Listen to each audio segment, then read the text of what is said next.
ายคนนั้นเหตุใดเขาจึงแง่ทางให้นางหวังเดียวดายอยู่ดีๆคนหาก็หนีจากไปเคยหาเคยห่วงอะไรเหลือไว้แต่เพียงน้ำตาจากน้ำตาของนางที่ไหลหลังเลหยาดลงฟ้าดินยุบยินเจ้าสาเป็นไป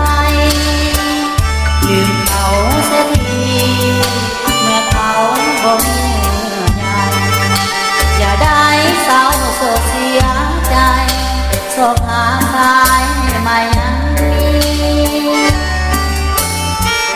อายก็เป็นคนเสร็จน้ำตา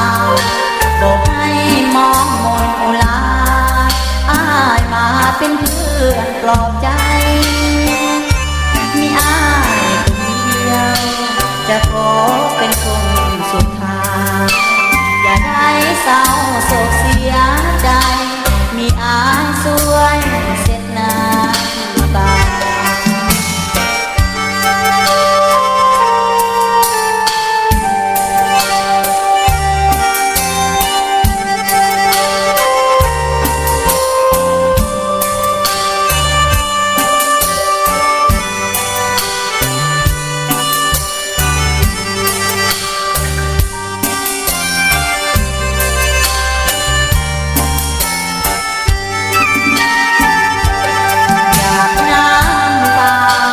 ของนางที่ไหล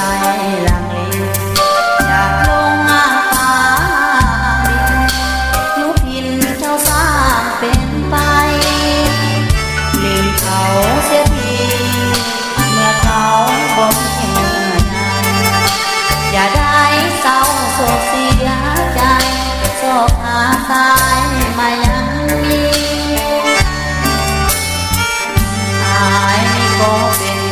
เสร็จน้ำตาบอกให้มองมนลาอายมาเป็นเพื่อนปลอบใจ